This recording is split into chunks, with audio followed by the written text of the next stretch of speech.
রহমতুল্লাহি ওয়া বারাকাতুহু। ওয়ালাইকুম আসসালাম ওয়া রাহমাতুল্লাহ ওয়া বারাকাতুহু। ইন্নাল হামদালিল্লাহ নাহমাদুহু ওয়া নাস্তাঈনুহু ওয়া নাস্তাগফিরুহু ওয়া নু'মিনু বিহি ওয়া নাতাওয়াক্কালু আলাইহি ونعوذ بالله من شرور أنفسنا ومن سيئات أعمالنا من يهده الله فلا مضل له ومن يضلله فلا هادي له ونشهد أن لا إله إلا الله وحده لا شريك له ونشهد أن سيدنا وسندنا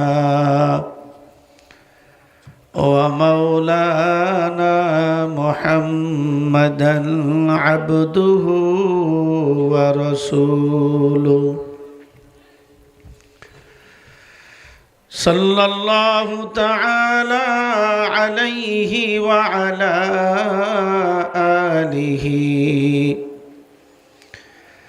وأصحابه وبارك وسلم تسليما كثيرا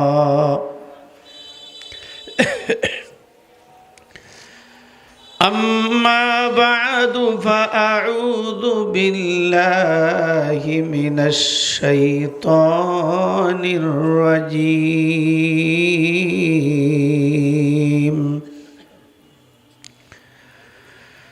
بسم الله الرحمن الرحيم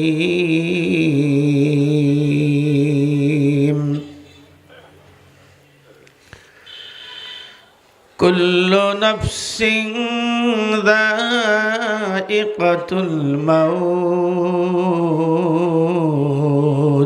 الله أكبر. ثم إلينا ترجعون.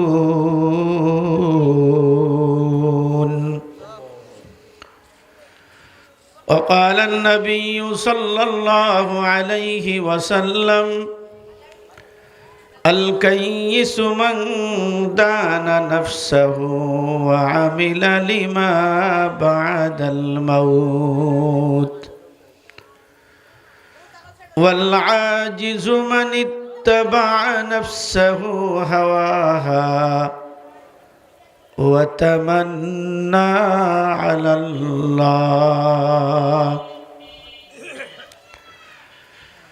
سبحانك لا علم لنا إلا ما علمتنا إنك أنت العليم الحكيم. سبحان الله وبحمده سبحان الله العظيم. اللهم صل وسلم وبارك على سيدنا محمد وعلى آله وسلم تسليما. اللهم بارك لنا في رجب وشعبان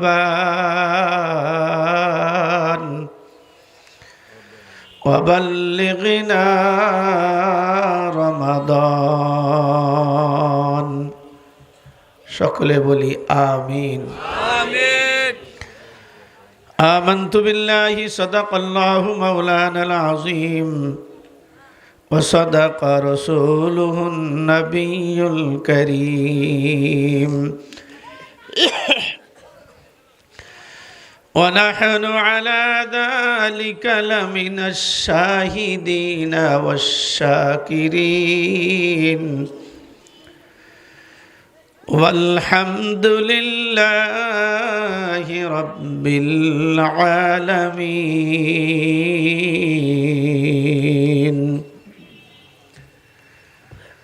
দুয়াইর জান্নাতুল বাকি কবরস্থান জামে মসজিদের উদ্যোগে আয়োজিত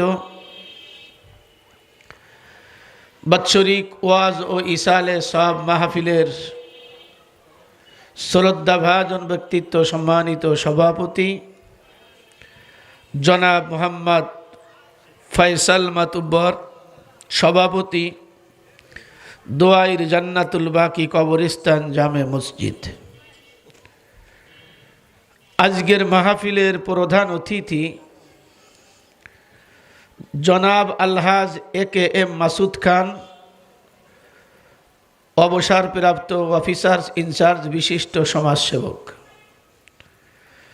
বিশেষ অতিথিবৃন্দ, আজকের মাহফিলের প্রধান বক্তা, সুমধুর কণ্ঠস্বর, লক্ষ যুবকের হৃদয়ের স্পন্দন,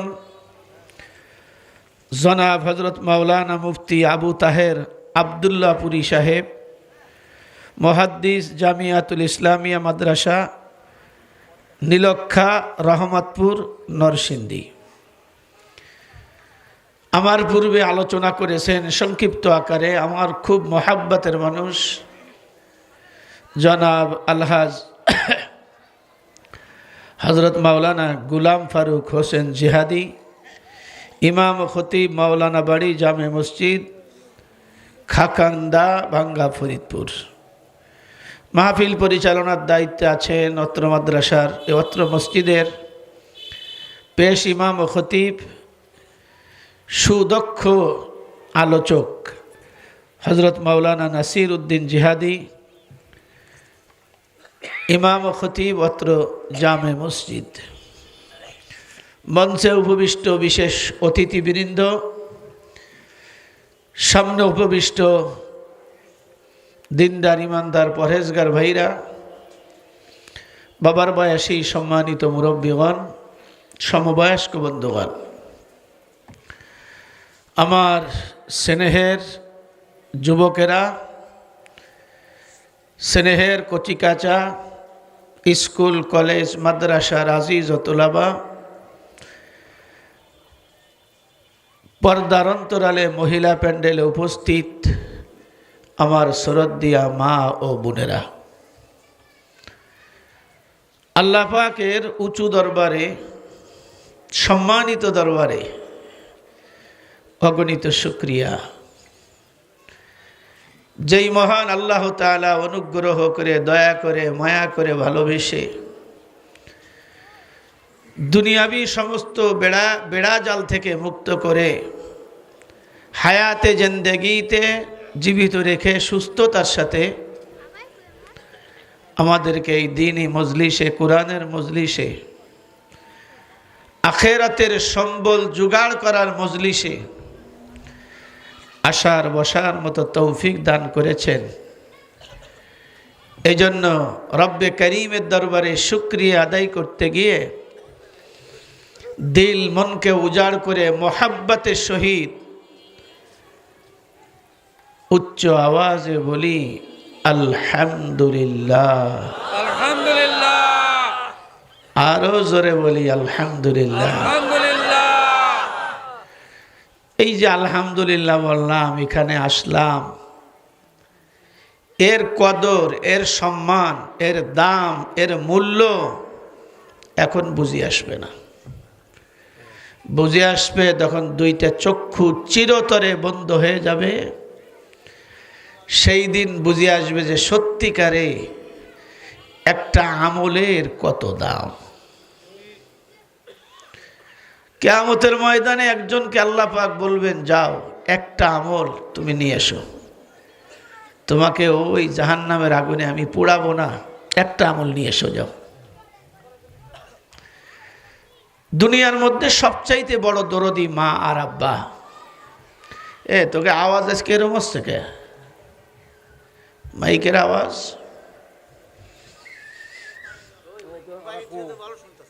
মনে হচ্ছে আওয়াজ বেরোতে চাচ্ছে না, এমনি মাইক তো ভালো আলহামদুলিল্লাহ। তো এদিকে দেখান। তো সর্বপ্রথম সন্তান মায়ের কাছে যাবে। দুনিয়ার মধ্যে সবচেয়ে প্রিয় নিঃস্বার্থভাবে সন্তানকে ভালোবাসে কে? আরো জোরে। মাকে চিনবে, মার কাছে বলবে, মা একটা আমল যদি দাও, একটা আমল হলে আমি জান্নাতে যেতে পারবো। মাহশারে কিয়ামতের ময়দান থেকে মানুষ জাহান্নামীদের বেদনার আওয়াজ শুনতে পারবে। শাস্তি হচ্ছে আর আওয়াজ মানুষ শুনতে পারবে।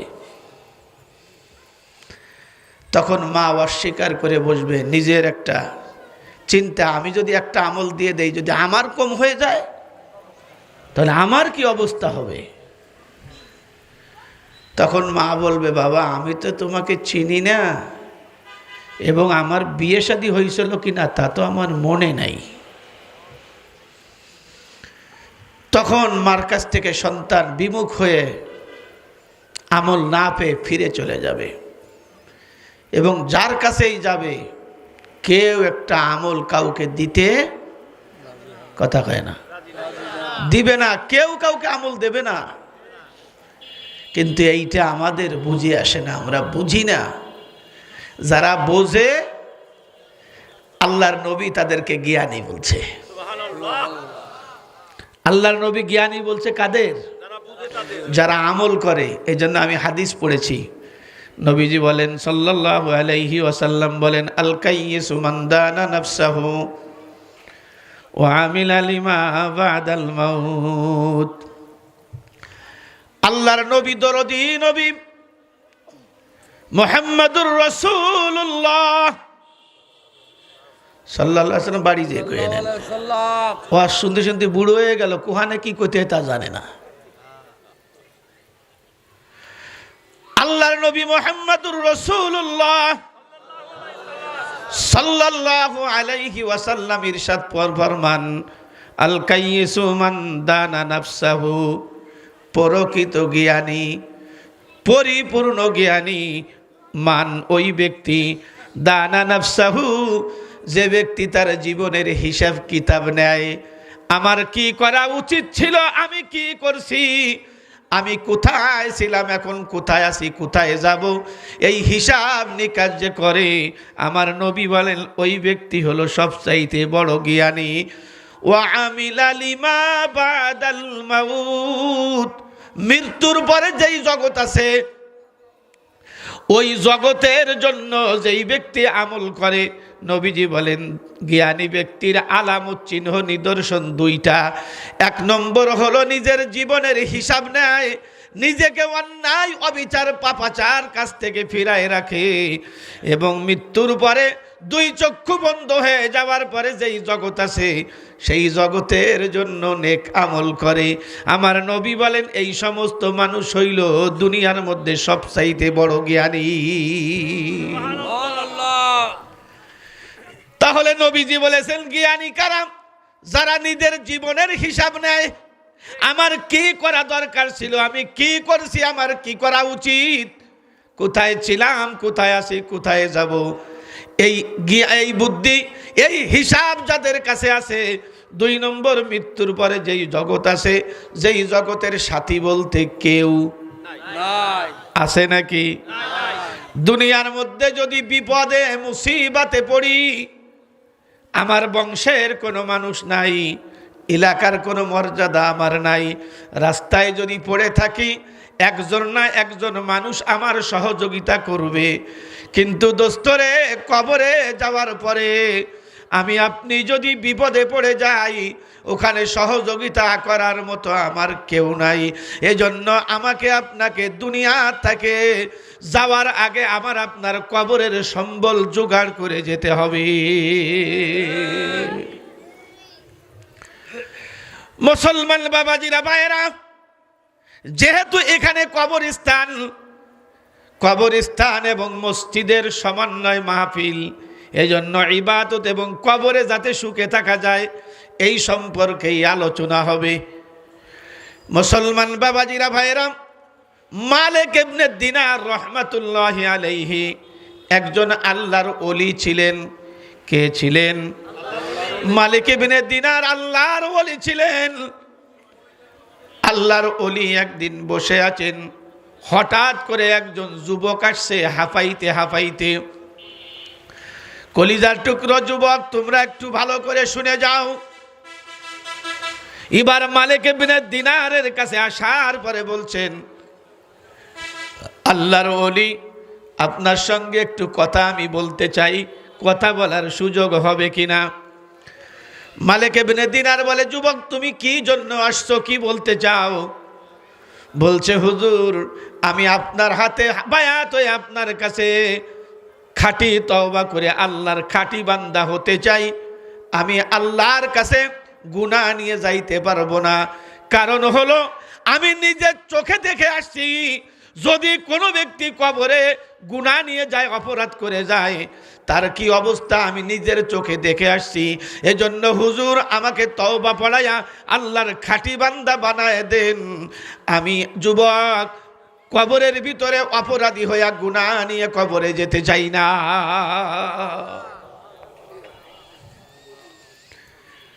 আব্দুল মালিক ইবনে দিনার রহমাতুল্লাহি আলাইহি, এদিকে ও মিয়া ভাই, ওদিকে কি দেখেন আপনি? ওয়াজ শুনতে এসে দেখে যে শ্রোতা কয়জন হইছে, আপনার ওই যারা দেশে কিনা ভাড়া দেশে নাকি আইসেন ওয়াজ শুনতে, ওয়াজ শুনবেন, ভালো না লাগে চলে যাবেন। কেউ রে কেউ আবার পান ধার দেয়, কেউ আবার কাছে জর্দা একটু আনছিলাম, খাবি নাকি?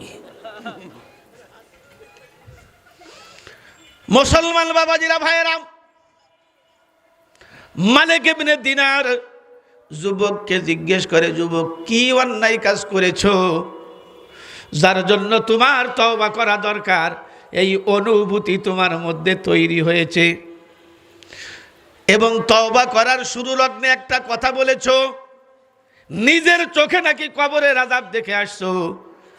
তোমার কথা তো আমি কিছু বুঝতে পারলাম না, উপলব্ধি করতে পারলাম না।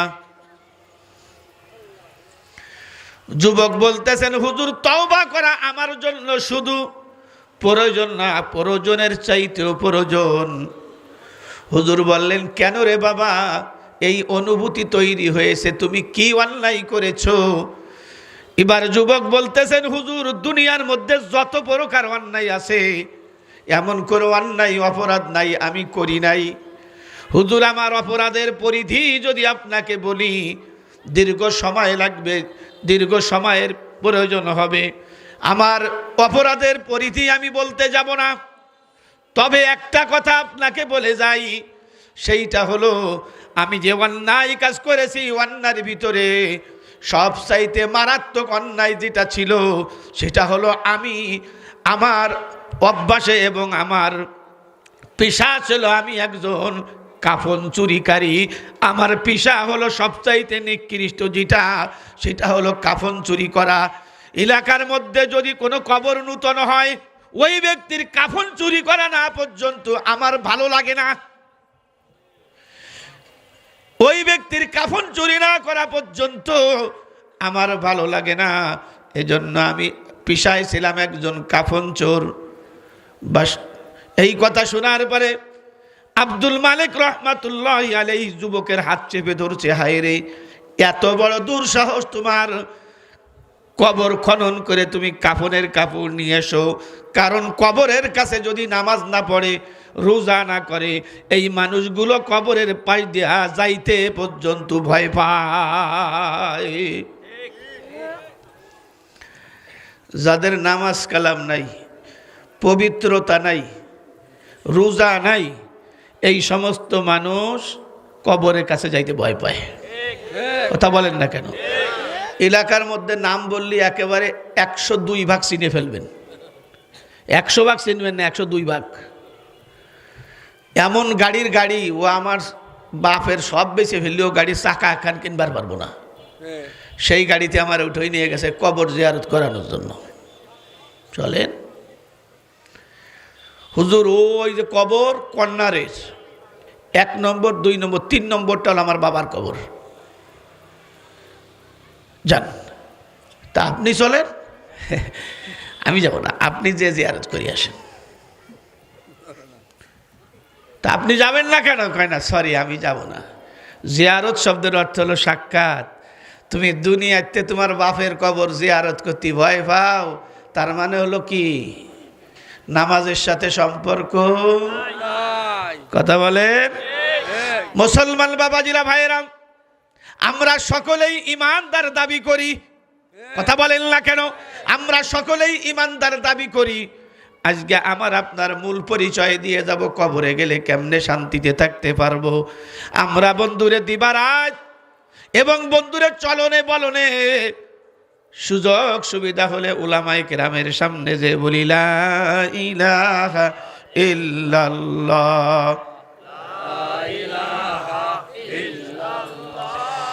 লা ইলাহা ইল্লাল্লাহ, লা ইলাহা ইল্লাল্লাহ,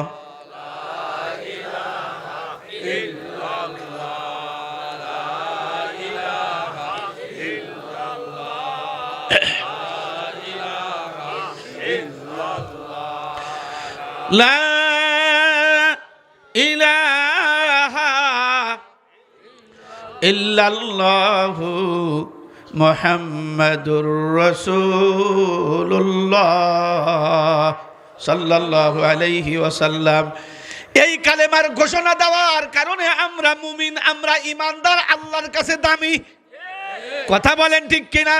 এই কালেমার ঘোষণা যারা দেয় নাই এবং বন্ধুরা সমসাময়িক যেই নবী আসছে এই কালেমা নিয়ে, এই কালেমা যারা মানি নাই, আল্লাহর কাছে তারা চির ঘৃণিত এবং বন্ধুরে তারা বিতাড়িত। তাদের নাম শুনলে এখন পর্যন্ত মানুষ তাদের প্রতি ঘৃণা প্রকাশ করে। কথা বলেন ঠিক কিনা? এই জন্য বন্ধুরে আমার, ইবাদত দিয়ে আল্লাহকে সন্তুষ্ট করা যায়, এই কালেমার ঘোষণা দিয়ে আল্লাহকে সন্তুষ্ট করা যায়। সম্পদের মালিক হয়ে আল্লাহকে সন্তুষ্ট করা যায় না, ক্ষমতার মালিক হয়ে আল্লাহকে সন্তুষ্ট করা যায় না, সম্পদের মালিক হয়ে আল্লাহকে সন্তুষ্ট করা যায় না। কথা বলেন ঠিক কিনা? বন্ধুরে আমার, ক্ষমতার মালিক হইয়া যদি আল্লাহকে সন্তুষ্ট করা যেত তাহলে দুনিয়ার মধ্যে সবচাইতে বড় সন্তুষ্ট যার প্রতি হতেন আল্লাহ, তিনি হলো নমরুদ। কথা কয় না?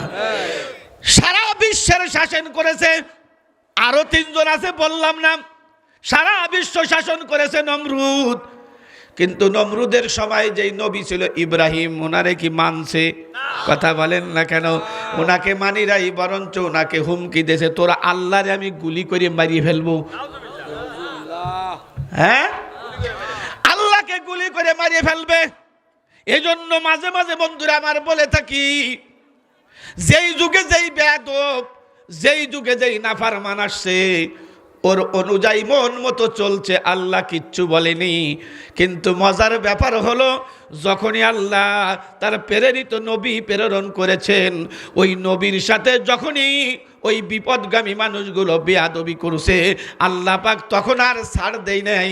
আমার সঙ্গে বেয়াদবি করছো, আমি কিচ্ছু মনে করি নাই, কিন্তু আমার প্রেরিত বান্দাদের প্রতি যখনই তুমি বেয়াদবি করেছো, তোমাকে আর ছাড় দেওয়া হবে না। এখন পর্যন্ত ছাড় পাওয়া যাবে না। কথা বলেন না কেন? এজন্য আমি সাবধান করে দিয়ে যাই, ইমাম সাহেব সামান্য পয়সায় আপনার চাকরি করে, খবরদার ইমামের সাথে গুস্তাকি করবেন। কিন্তু দোস্তরে, যারা সামান্য বেতনে ইমাম সাহেবকে রাখে, যাচ্ছে না তাই ব্যবহার করে, ধমক দেয়, যে ধমক দেয় পিশাব করে ঢেলাকুলুক ব্যবহার কেমনে করতে হয় তা পর্যন্ত জানে না। কথা বলেন ঠিক কিনা? নমরুদ বন্ধুরে আমার কি করে? আল্লাহকে গুলি করে মারিয়ে ফেলবে। সম্ভব তো? আমার মুসলমান বাবাজিরা, ভাইয়েরা, এবার আল্লাহ পাকের কুদরত আল্লাহ পাক দেখাই দিয়েছেন। আল্লাহ যা ইচ্ছে তাই করতে পারেন কি পারেন না? এজন্য সূরা ইয়াসিনের শেষ আয়াতের আগের আয়াতে আল্লাহ পাক বলেন, ইন্নামা আমরুহু ইযা আরাদা শাইআন আইয়াকুলা লাহু কুন ফায়াকুন। ফাসুবহানাল্লাযী বিয়াদিহি মালাকুতু কুল্লি শাইইন ওয়া ইলাইহি তুরজাউন। আল্লাহ পাকের যা ইচ্ছে তাই শুধু বলবে কুন, হয়ে যাও, হয়ে যায়। এবার বন্ধুরা নমরুদ কি করেছে? একটা ময়দানে আল্লাহর সঙ্গে যুদ্ধ করার জন্য নেমে গিয়েছে, আল্লাহকে গুলি করে মারি ফেলবে। আরো জোরে বলেন নাউযুবিল্লাহ। ইব্রাহিম আলাইহিস সালাতু ওয়াস সালাম দোয়া করেন, আল্লাহ এই বেয়াদবের সাথে তো আমি পারবো না, কিন্তু তুমি কেমনে সহ্য করতেছো মালিক? এই বেয়াদবকে তুমি শায়েস্তা করে দাও, সোজা করে দাও।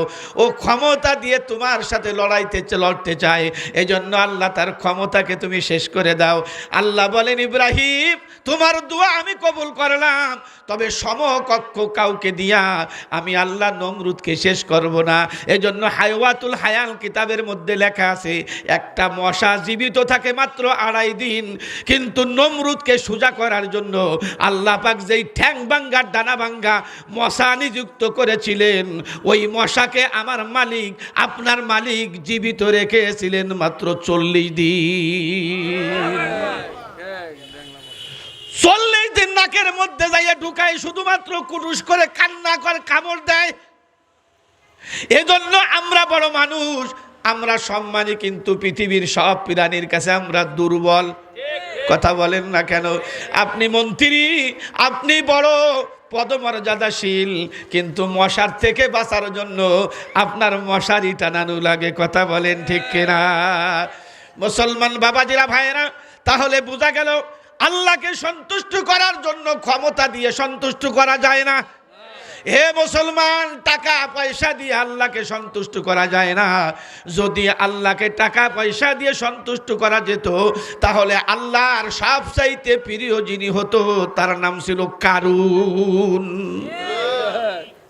কারুনের প্রতি আল্লাহ সন্তুষ্ট হয়েছে? ওই আপনাকে শহরের মধ্যে তার সম্পত্তি, কথা কয় না, আছে না নাই? বালুর মধ্যে দেখবেন স্বর্ণ চিকচিক করে, এমন ভাবে আল্লাহ মিশাই দিয়েছে, নস্বাত শেষ করে দিয়েছে। ও সম্পদ কোনোদিন কোনো কাজে আসবে না। দূর থেকে দেখা যায় স্বর্ণ, ওই স্বর্ণের মতো যা দেখা যায়, তাফসীরের মধ্যে আসছে ওটা হলো ওই কারুনের টাকা সম্পদ। আল্লাহ ওই স্বর্ণের মতো করে দিয়েছে, কাজ হবে না। তাহলে বন্ধুরা আমার, বোঝা গেল আল্লাহকে সন্তুষ্ট করার জন্য ক্ষমতা দিয়ে আল্লাহকে সন্তুষ্ট করা যায় না, টাকা পয়সা দিয়ে সন্তুষ্ট করা যায় না। আল্লাহ পাক সন্তুষ্ট হয় 2টা জিনিসে। 1 নম্বর হলো আল্লাহর একত্ববাদের স্বীকারোক্তি দেওয়া, যেটা আমরা দিয়েছি। 2 নম্বর হলো ইবাদতের দ্বারা আল্লাহকে সন্তুষ্ট করা যায়। এজন্য আমরা সকলেই ঈমানদার। কথা বলেন না কেন? আমরা সকলেই কি? আমরা সকলেই ঈমানদার। এবার বন্ধুরা, আমরা সকলেই ঈমানওয়ালা। ঈমানওয়ালা ব্যক্তিদের 2টা পরিচয়, 2টা নমুনা। কয়টা? আরো জোরে।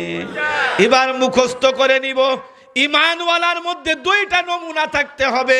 আল ঈমানু মা বাইনাল খাউফি ওয়ার রাজা। 2টা জিনিসের মাঝামাঝির নাম হলো ঈমান। কয়টা জিনিসের? 2টা জিনিসের মাঝামাঝির নাম হলো ঈমান।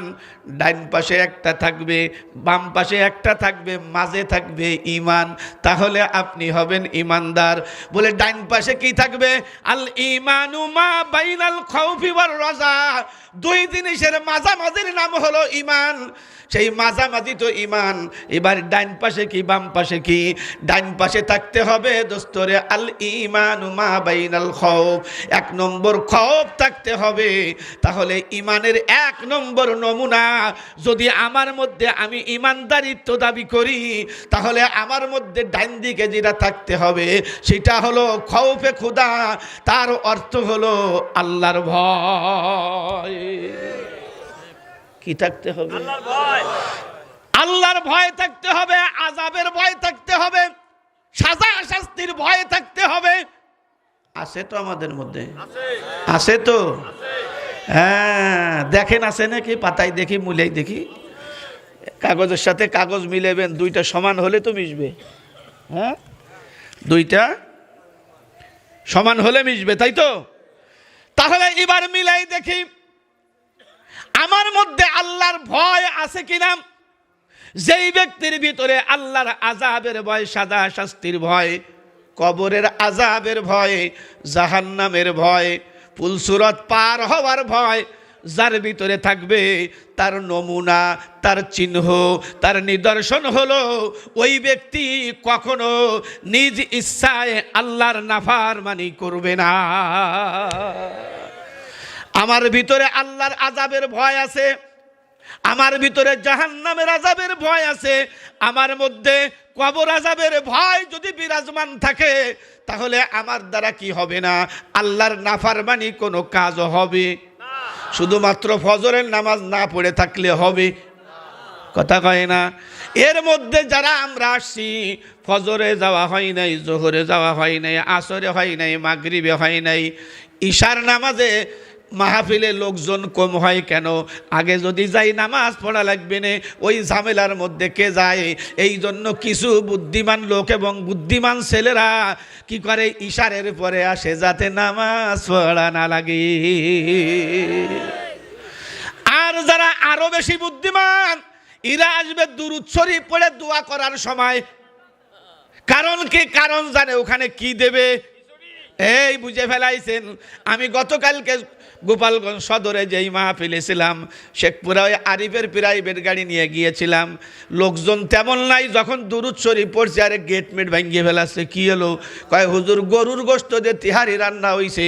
আমি বললাম তা আমাদের দাওয়াত দেছো কেন? তিহারি খাওয়াই দিলেই তো হইতো। মুসলমান বাবাজিরা ভাইয়েরা, যেটা বলতেছিলাম, তাহলে আমার মধ্যে যদি আল্লাহর আযাবের ভয় থাকে, তাহলে আমি কি করব? কথা কয় না।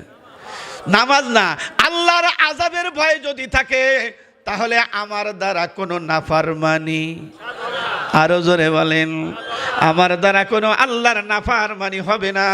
আমার দ্বারা নামাজ তরক করা হবে, আমার দ্বারা সুদের কারবার হবে, আমার দ্বারা শরিক ফাঁকি দেওয়া হবে, আমার দ্বারা মালে ভাজাল দেওয়া হবে, আমার দ্বারা মিথ্যা সাক্ষী দেওয়া, আমার দ্বারা সমাজের ভিতরে বন্ধুরে ফাসাদ সৃষ্টি করা হবে। কিন্তু দোস্তরে, আমি যেগুলো বললাম, এগুলো এই বেদিগুলো সমাজের মধ্যে আছে না নাই?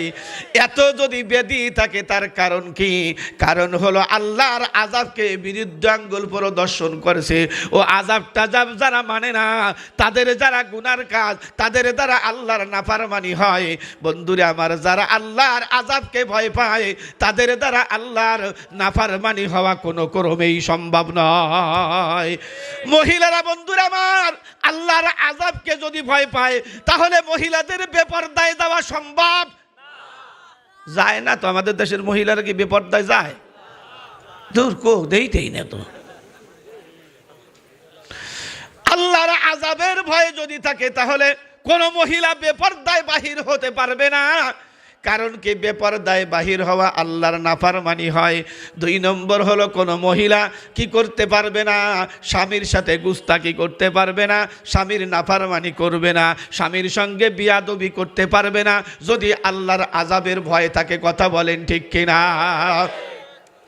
মহিলাদের জন্য আল্লাহ এবং আল্লাহর রসুলের পরে যার যে ব্যক্তির স্থান, যিনি সম্মান পাবেন, খেদমত পাবেন, তিনি কে? আরো জোরে বলেন। কিন্তু বর্তমান মহিলারা স্বামীর খেদমত করে না, উল্টো আমরা পুরুষ যারা আছি, মহিলাদের খেদমত করা লাগে। কথা মনে হয় ভুল হচ্ছে। কিছু মাইদুয়া আছে, মাইদুয়া, ও বাজার করে, রান্না করে, বউ চাকরি করে। এ কথা কয় না রে? বউরে যে চাকরি করায়, নিজে রান্না করে, বউর কাপড় চুপড় ধুয়ে দেয়। উল্টো হয়ে গেছে। এই জন্য বর্তমান বন্ধুরে বেসরকারি যেই চাকরিগুলো, বিশেষ করে সুদের কারবারি যেই চাকরিগুলো, এই জায়গা লোন দেওয়ার ব্যাপারে এবং বন্ধুরে চাকরি দেওয়ার ব্যাপারে মহিলাদের প্রাধান্য বেশি দেয়। কারণ কি জানুন? কারণ হলো পুরুষ শাসিত সমাজ না হইয়া মহিলা শাসিত সমাজ হইয়া যায়। তাহলে বন্ধুরা আমার, যেটা বললাম, 1 নম্বর হলো আল্লাহর আযাবের ভয় যদি আমার মধ্যে থাকে, তার নমুনা হলো আমার দ্বারা কি হবে না? আল্লাহর নাফরমানি আরো জোরে। আমার নাফরমানি হবে না। বর্তমান আমরা মনে করি এত ইনকাম করি, এত রোজগার করি, কিন্তু সমা কি বলে, আমি মজা তো পাই না, শান্তি পাই না। দোস্তরে, আমার আপনার দ্বারা শান্তি হবে না। কারণ আমার আল্লাহ বলেন, ওয়ামাল আরাদা আন যিকরি ফাইন্না লাহু মাঈশাতান দানকা ওয়া নাহশুরুহু ইয়াউমাল কিয়ামাতি আ'মা قال ربي لما حشرتني أعمى وقد كنت بصيرا قال كذلك أتتك آياتنا فنسيتها وكذلك اليوم تنسى দুনিয়ার জিন্দেগিতে শান্তি পাই না, সন্তান আমার কথা মানে না, স্ত্রী আমার কথা মানে না, এরকম নাই মনে হয় সমাজে? এরকম হলো কেন? আল্লাহ পাক সেরে কোরআনে বলছেন, ওয়ামান আরাদা আন যিকরি, যেই ব্যক্তি পুরুষ হোক আর মহিলা হোক, যে আমি আল্লাহর স্মরণ থেকে, আমি আল্লাহর হুকুম থেকে, মান্য থেকে, আমি আল্লাহর জিকিরি থেকে, আমি আল্লাহর ইবাদত থেকে বেমুখ। বুঝলেন আমার কথা? আমি আল্লাহর ইবাদত থেকে যারা বিমুখ, তার মানে কি, ইবাদত যারা করে, ইবাদত যারা করে না, ফজরের সময় আপনাকে পাওয়া গেল না, জোহরের সময় আপনাকে পাওয়া গেল না।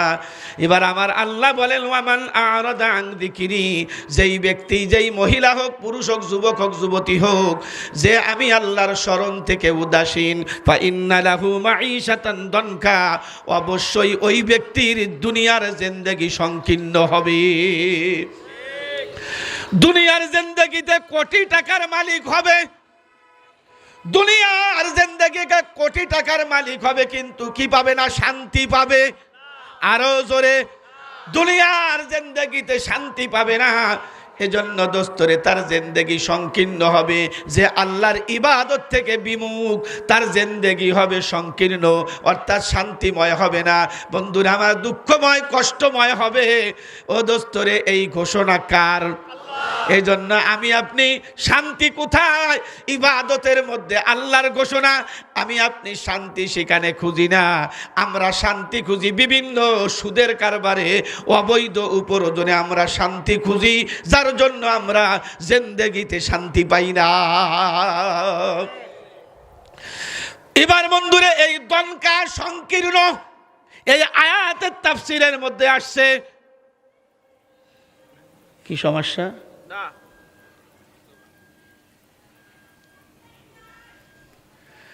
তাফসীরের মধ্যে আছে সংকীর্ণতা বলতে কি বোঝায়।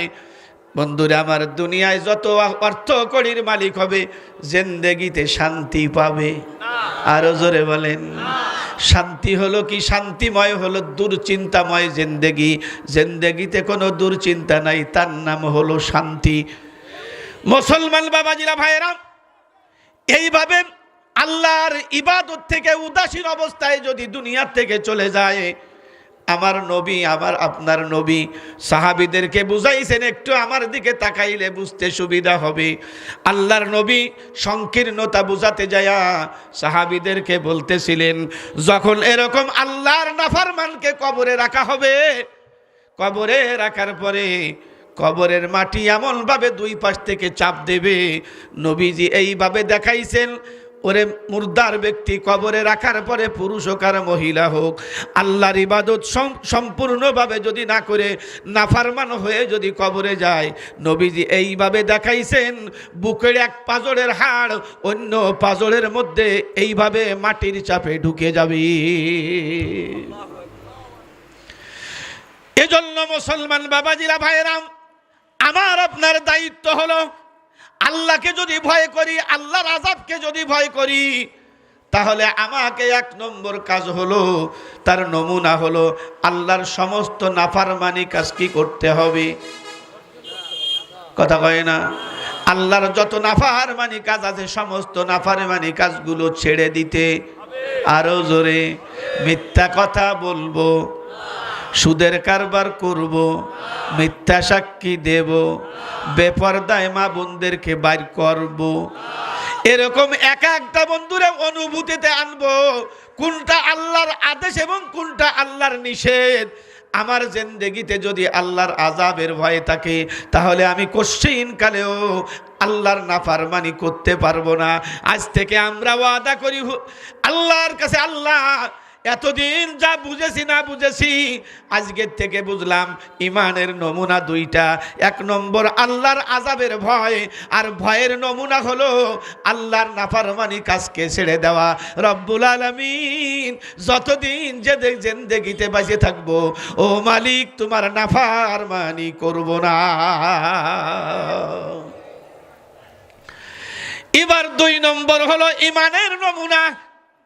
বাম দিকে যেটা থাকবে, ডান দিকে হলো কি ভয়। মনে আছে তো আমরা ওয়াজ খেয়ালরি শুনি না, আর ওয়াজ তো এখন ওয়াজ নাই, গান বাজনা গজল গীত কত তাতে হইছে, নাচ গান। কিছুদিন পরে বিটিরে মনে হয় বিটাকে সামনে ওয়াজ করা শুরু করে নাকি, তার বা ঠিক কি। তাহলে বন্ধুরে আমার 1 নম্বর হলো আমার যদি আল্লাহর আযাবের ভয় থাকে তাহলে আমি আপনি কি করতে পারবো না, আল্লাহর নাফরমানি করতে। যা পড়াই তাই পড়বেন, ওই মন মতো পড়লিও এবার বোঝা গেল ওয়াজ আপনি শোনেন নাই, ওয়াজ মুখস্থ আগের থেকে করে আইছেন, এজন্য কাজ হয় না। আজকের থেকে প্রতিজ্ঞা করব আল্লাহ তোমার নাফরমানি আমি জানিয়ে শুনে করব, আরো জোরে নাফরমানি করব। এ মুসলমান, বাম পাশে যেটা থাকে ঈমান তো মাঝখানে, ডান পাশে হলো ভয়। বাম পাশে কি রয়েছে? বাম পাশে রয়েছে ওয়ার রাজা। রাজা শব্দের অর্থ হলো আশা আকাঙ্ক্ষা, আমি অন্যায় কাজ করে ফেলবো, আমাকে মাফ করবেন কে? নামাজ সুন্দর করে পড়তে পারি নাই, এজন্য নবীজি শিখাই দিয়েছে আযাবের ভয়ে নামাজ পড়েছি, এবার নামাজ তো সঠিকভাবে হয় নাই, এজন্য আমার নবী শিক্ষা দিয়েছেন ফরজ নামাজ পড়ার সাথে সাথে ডান দিকে বাম দিকে সালাম ফিরানোর উপরে আমাকে বলতে হয় আস্তাগফিরুল্লাহ। ওই বেশি চালাক যারা চুপ করে রয়েছে, আস্তাগফিরুল্লাহ আস্তাগফিরুল্লাহ আস্তাগফিরুল্লাহ। ফরজ নামাজের পরে ডান দিক থেকে বাম দিকে সালাম ফিরাবে, মহিলা হোক পুরুষ হোক, সঙ্গে সঙ্গে বলবে রব্বুল আলামিন তুমি আমাকে মাফ। তাহলে আমি নামাজ পড়ে অন্যায় কাজ করছি, এজন্য আমাকে আস্তাগফিরুল্লাহ বলা লাগবে। কথা বলেন না কেন? বলে না, নামাজ পড়ে আমি অন্যায় কাজ করি নাই, অপরাধের কাজ করি নাই, কিন্তু যেইভাবে করা দরকার ছিল সেইভাবে আমার নামাজ আদায় হয় নাই। এজন্য মালিকের কাছে কসুর করছি, মালিকের কাছে ত্রুটি স্বীকার করছি। তার নমুনা বাংলার জমিনে ঘরে ঘরে আছে। নতুন বিয়ে আসছে, মেয়ের শ্বশুর খাওয়াইছেন, লুঙ্গি কিনে দিছেন, টুপি কিনে দিছেন, আতর একটা হাদিয়া দিছেন, তসবি একটা দিছেন। এবার গাড়িতে যখন ওঠে বিয়ের আজ ধরে কয় ভাই সাহেব ভালো করে যত্ন করতে পারলাম না, কিন্তু উনারে কিন্তু এর মাঝে 2 দিন পাতলা পায়খানা হয়েছে খাওয়ার ছুটে। কথা কয় না রে? এরপরে যাওয়ার সময় বলে ভাই সাহেব যেইভাবে আপনাকে যত্ন করা দরকার ছিল পারি নাই, দারিদ্রতার কারণে। কোটিপতি মানুষও কয় দারিদ্রতার কারণে যেইভাবে আপনার যত্ন করা দরকার ছিল সেইভাবে করতে পারি নাই। আবার আসবেন, মনক্ষুণ্ণ হয়েন না। যদি আমার আচরণে ব্যবহারে স্ত্রী আপনার বিয়েন সাহেবার রান্নায় যদি কোনো রকম ত্রুটি হয় আল্লাহর রাস্তে মাফ করে দিবেন। আমার আমানত, আমার মেয়েটা আপনার বাড়ি, এজন্য মনক্ষুণ্ণ হবেন না। ও ভাইজান, আমি আপনি নামাজ পড়েছি, নামাজ যথাযথভাবে পড়তে পারি? আসলে কি যথাযথভাবে পারি? কি কব, যারা পড়ে না তারা তো এক দলে, আর যারা আমরা পড়ি কি, যারা আমরা পড়ি এমনও মুসল্লি আছে আপনার আমার কিরাত পড়ে ঠিক পায় না, ফেরেশতাতে কি ফুরিয়ে গেল। কথা মনে ভুল হচ্ছে। সুবহানাল্লাহিল আযীম, সুবহানাল্লাহিল আযীম, সুবহানাল্লাহিল আযীম হইছে না? সুবহানা রাব্বিয়াল আযীম, সুবহানা রাব্বিয়াল আ'লা। নামাজের মধ্যে যদি আমি কিরাত পড়ি, কাটা কাটা আওয়াজে যদি আমার কানে আসে আলহামদুলিল্লাহি রাব্বিল আলামিন আর রহমানির রহিম মালিকি ইয়াউমিদ্দিন ইয়্যাকা না'বুদু ওয়া ইয়্যাকা নাস্তাঈন ইহদিনাস সিরাতাল মুস্তাকিম সিরাতাল্লাযীনা আন'আমতা আলাইহিম গায়রিল মাগদুবি আলাইহিম ওয়ালাদ-দাল্লিন।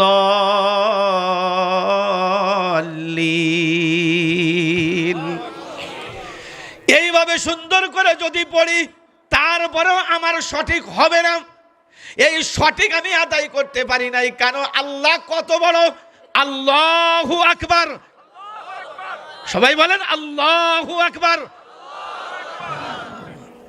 লিকুল্লি শাইইন আল্লাহু আকবার। আমার আল্লাহ কত বড়, সব বস্তু থেকে বড় কে? আল্লাহ। কি প্রধান বক্তা চলে আসছে নাকি? না না না না, আপনি বলবেন।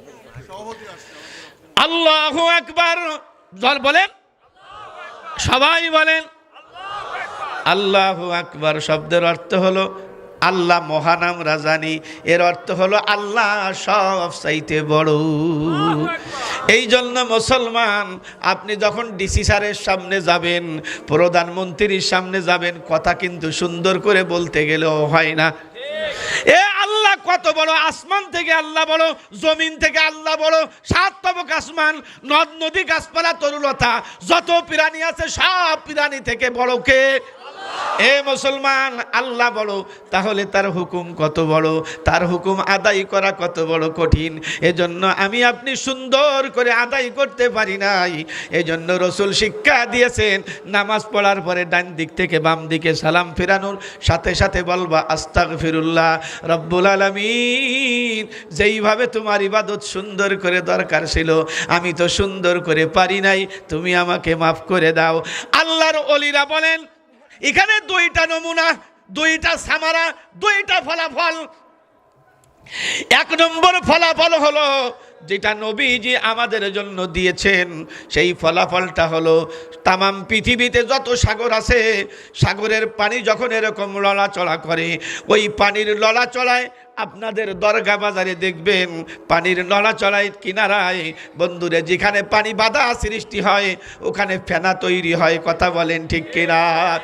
নবীজি বলেন আস্তাগফিরুল্লাহ, আস্তাগফিরুল্লাহ যদি কেউ 3 বার বলে, পৃথিবীতে যত সাগর আছে সাগরের পানির তাড়ায়, পানির হরকতে নড়াচড়ায় যেই ফেনা তৈরি হয়, ও আমার উম্মতের পুরুষ মহিলা, তোমার আমল নামায় যদি ওই ফেনা বরাবর গুনাহ থাকে, আস্তাগফিরুল্লাহ 3 বার বলার সঙ্গে সঙ্গে রব্বে কারীম তোমার আমল নামা থেকে ফেনা বরাবর গুনাহগুলো মাফ করে দেয়।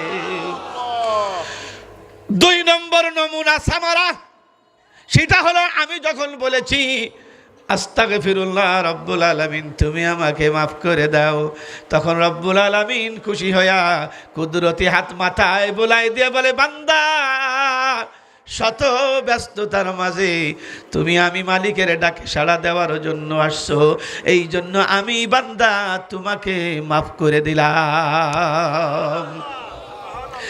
এজন্য বন্ধুরে আমার 2 নম্বর হলো রজা, আশা আকাঙ্ক্ষা। আমি অন্যায় করব, অপরাধ করব, মাফ করবেন কে? আরো জোরে। এজন্য আমি অন্যায় কাজ হয়ে যাবে, আমার অন্যায় অপরাধ মাফ করবেন যিনি, তিনি আমার কে? তিনি আমার আল্লাহ। এবং ইবাদত যদি না করি আমার মালিক নাখোশ হয়ে যাবে। এজন্য আমি ইবাদত করি আমার মালিকের দয়া এবং মায়া করুণা পাওয়ার জন্য। এজন্য বন্ধুরে আমার ইমানের নমুনা হইল 2টা।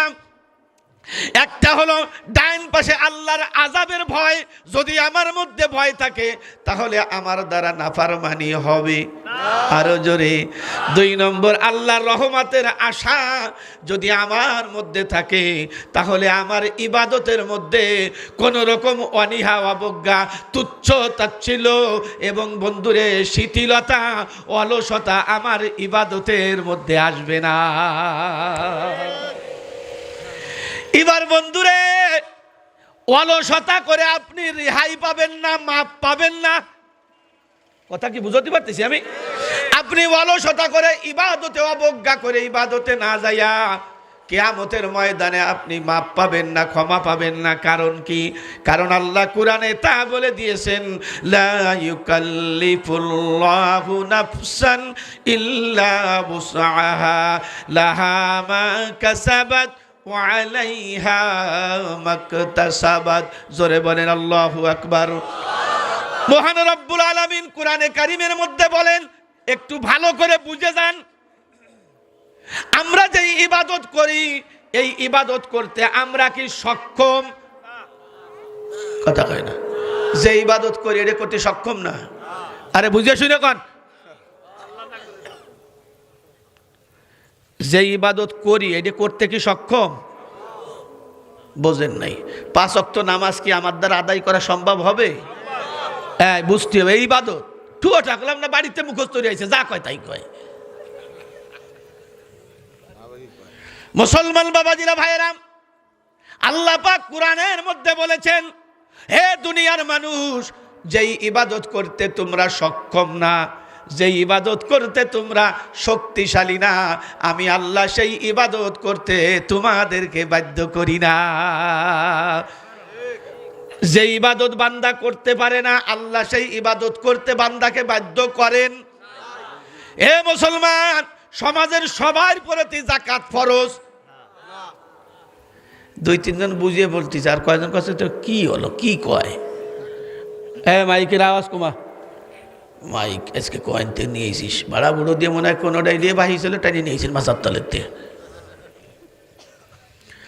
তাহলে বন্ধুরে আমার, আমি আপনি যেই ইবাদত করতে সক্ষম না, আল্লাহ সেটা দেন নাই।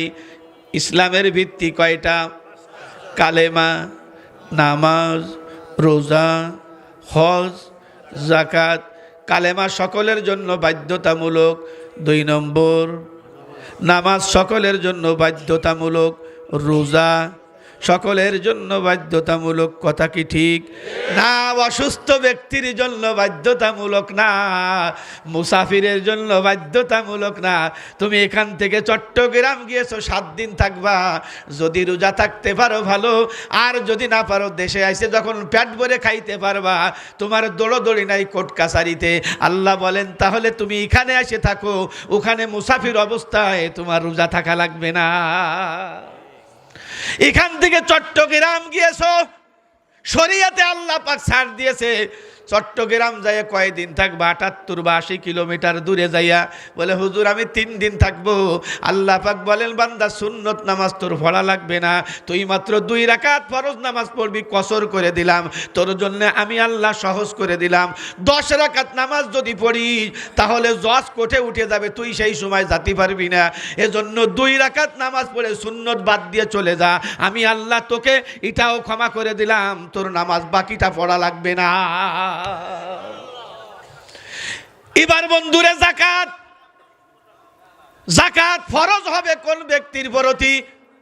হাওলাইনে হাওল বছর অতিবাহিত হওয়ার পরে 7.5 ভরি স্বর্ণ এবং 52 তুলা রূপার মতো পরিধানের টাকা, পরিমাপের টাকা যদি থাকে তাহলে তার যাকাত দেওয়া লাগবে।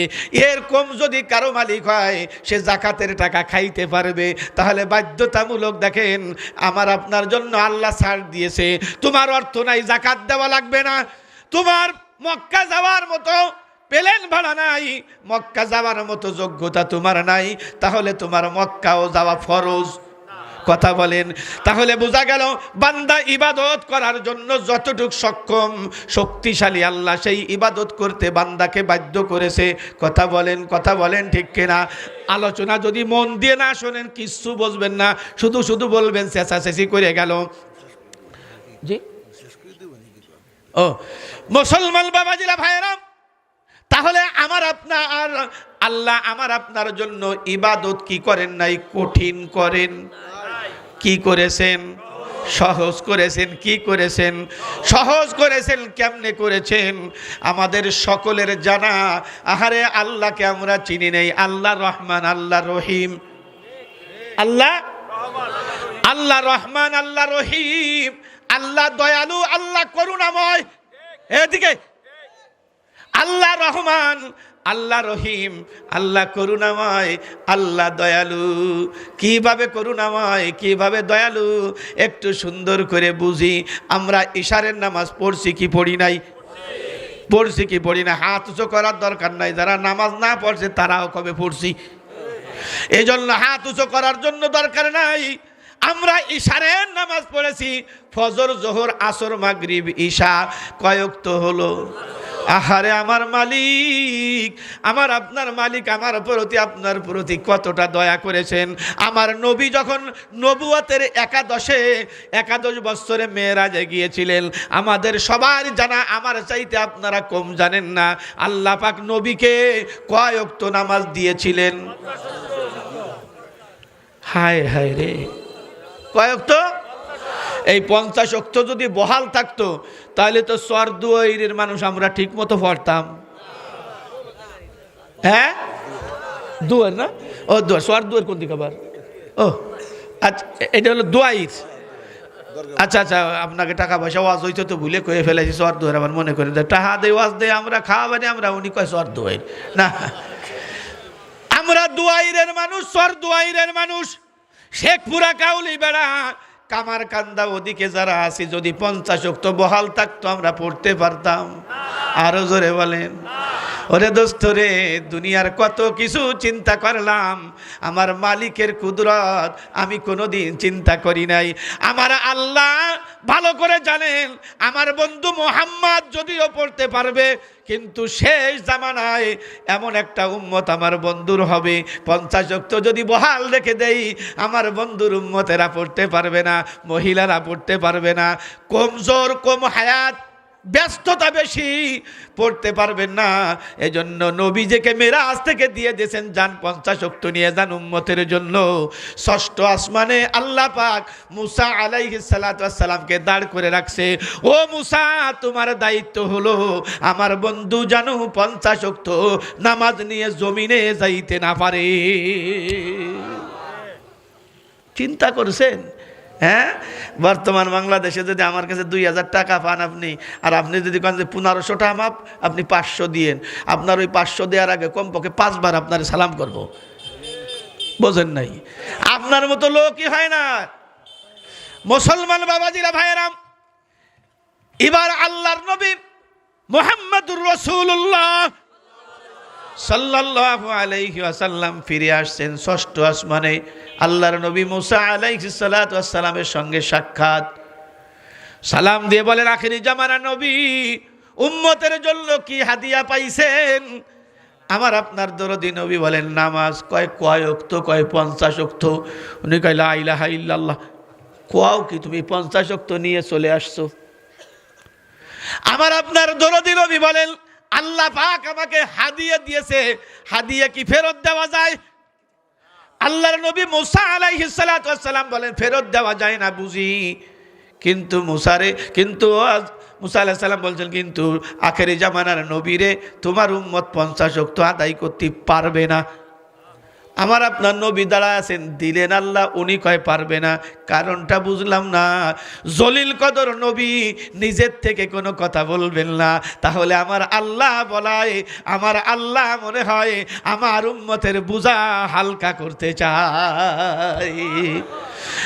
জলিল কদর নবী মুসা আলাইহিস সালাতু ওয়াস সালামকে শ্রদ্ধা ভরে ভক্তির সঙ্গে আমার আপনার দরদি নবী বলেন, সিনিয়র নবী, তাহলে আমার করণীয় কি? কয় করণীয় বোঝেন নাই, এত বড় বোঝা আপনি পারলেও উম্মত পারবেন না, ফেরত দিয়েছেন। কয় যে আমার উম্মত পারবে না। আল্লাহর নবী চলে গেলেন আল্লাহর দরবারে। আল্লাহর দরবারে যাওয়ার পরে আল্লাহকে ডাক দিয়েছেন, আল্লাহ, আল্লাহ জানেন না মুহাম্মদ কি জন্য ফিরে আইছে? কথা বলেন না কেন? এই জন্য আলোচনা বুঝতে হবে, শুনতে হবে, কি শুনলাম, কি করলাম, কি পাইলাম, আমার আপনার আল্লাহর তার পরিচয় জানতে হবে। আল্লাহর নবী যখন বলছেন, আল্লাহ আমি ফিরে আসছি, আল্লাহ পাক বলেন, আবার আইসো কে দোস্ত? এবার বলে সিনিয়র নবী মুসা আলাইহিস সালাম বলেন, আমার উম্মত নাকি 50 ওয়াক্ত পড়বার পারবে না। আল্লাহ জানে না। আল্লাহ পাক বলেন, দোস্তরে, বন্ধুরে, যখন ফিরে আসছো, তাহলে তুমি যখন পেরে আর দাও, অনুরোধ করো, দরখাস্ত যখন দিলা, যাও 10 ওয়াক্ত কমায়া দিলাম। সুবহানাল্লাহ কয় যে কয়জন পড়ে, আর যারা পড়ে না তারা মধ্যে সব নাক মালে মাকি শুধু পড়ি নিয়ে। হে মুসা, হে আমার বন্ধু, যাও 10 ওয়াক্ত কমায়া দিলাম। সুবহানাল্লাহ, বাড়ি যেয়ে কয়ে নেন 10 ওয়াক্ত কমাই দিলাম। আমার আপনার দরদি মনে করছে 40 ওয়াক্ত, তাহলে মনে হয় পারবে। এরপরে আরো যে কুদরতের খেলা হবে, আমার আপনার